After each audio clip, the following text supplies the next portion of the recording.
Hi అండి. అందరికీ నమస్కారం. Welcome to my channel. ఈ వీడియోలో ప్రభుత్వ ఉద్యోగుల పదవి విరమణ వయసు పెంపు, రద్దు దీనికి సంబంధించిన పూర్తి వివరాలైతే వీడియోలో తెలుసుకుందాము. వీడియో ఎక్కడ గాని స్కిప్ చేయకుండా ఎండ్ వరకు చూసేయండి. అప్పుడే ఇన్ఫర్మేషన్ పూర్తిగా అర్థమవుతుంది.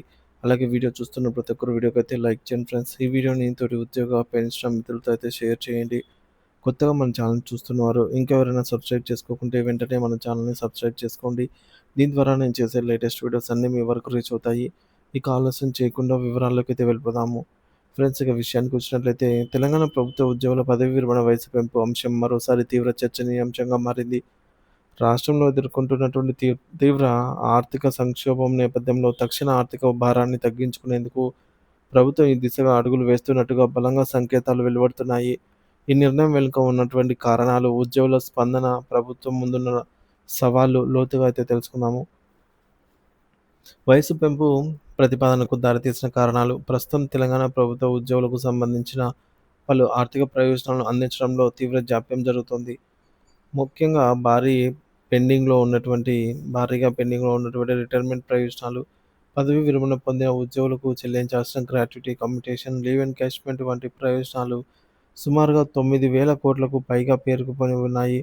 నెలలు గడుస్తున్నా ఈ చెల్లింపులు జరగకపోవడంతో రిటైర్డ్ ఉద్యోగులు తీవ్ర ఇబ్బందులైతే పడుతున్నారు.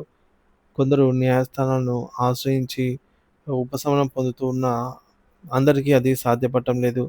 ఇక రెండోది పేరుకుపోయిన కరువు భత్యం, డీఏ బకాయిలు.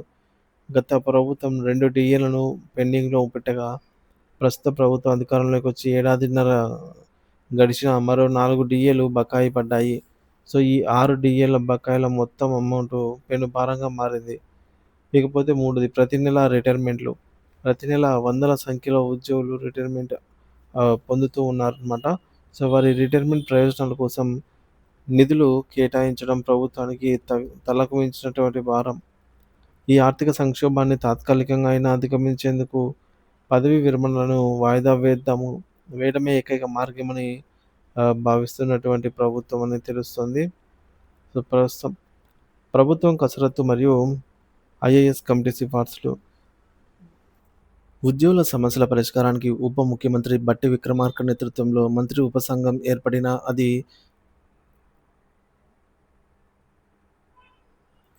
ఆకర్షణీయమైన ఫలితాలివ్వలేకపోయింది. దీంతో ప్రభుత్వం ఇటీవలే ముగ్గురు సీనియర్ ఐఏఎస్ అధికారులతో ఒక త్రిసభ్య కమిటీని నియమించింది. ఈ కమిటీ రాష్ట్ర ఆర్థిక పరిస్థితిని విశ్లేషించి ప్రభుత్వానికి కీలక సిఫార్సులు చేసింది. ఐఏఎస్ కమిటీ సిఫార్సుల్లో ముఖ్య అంశం పదవీ విరమణ వయసును తక్షణమే పెంచడం ద్వారా రిటైర్మెంట్లు వాయిదా వేయాలని, తద్వారా రాబోయే కొన్నేళ్ల పాటు ఆర్థిక భారాన్ని తగ్గించుకోవచ్చని కమిటీ సూచించినట్లుగా విశ్వసనీయ సమాచారము.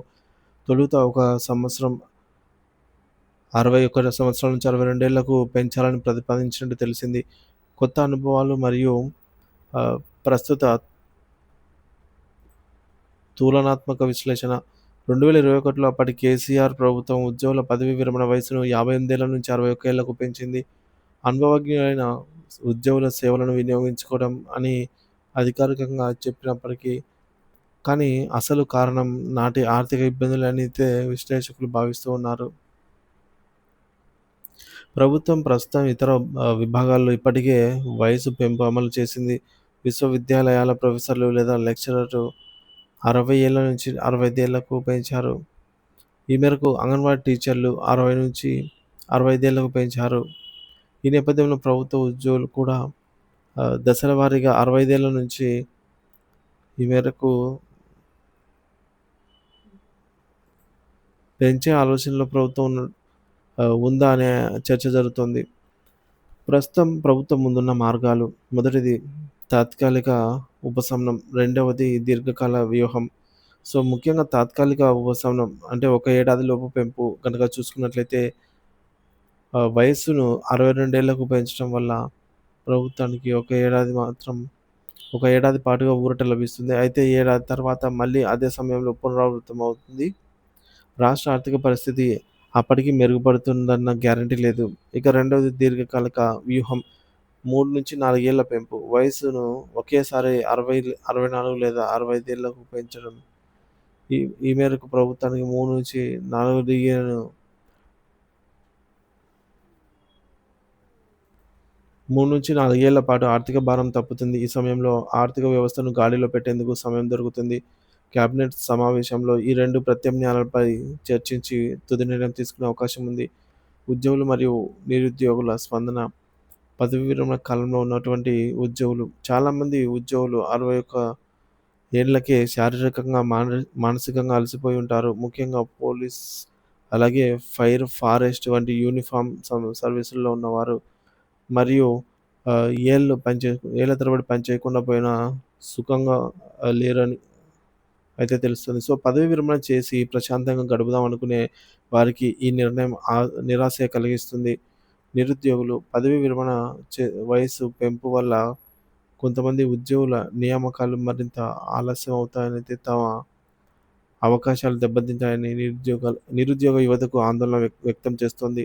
సో, మొత్తానికి డబ్బులతో ముడిపడి ఉన్నటువంటి సమస్యలను వాయిదా వేయడానికి ప్రభుత్వం ఈ మేరకు ప్రాధాన్యత ఇస్తున్నట్టు కనిపిస్తుంది. ఉద్యోగుల పదవీ విరమణ వయస్సు పెంపు వంటి అనేక ఆర్థిక సంక్షోభానికి ఆహ్, తాత్కాలిక ఉపశమనమే తప్ప శాశ్వత పరిష్కారం కాదు. ఒకవైపు రిటైర్మెంట్ ప్రయోజనాల కోసం ఎదురుచూస్తున్న వేలాది మందికి న్యాయం చూ ఆహ్, న్యాయం చేస్తూ, మరోవైపు నిరుద్యోగుల ఆశలను నీరుగార్చకుండా ప్రభుత్వం సమతుల్య నిర్ణయాన్ని తీసుకోవాల్సి అయితే ఉంది. రాబోయే కేబినెట్ సమావేశంలో ప్రభుత్వం ఏ నిర్ణయం తీసుకుంటుందనేది వేచి చూడాలి.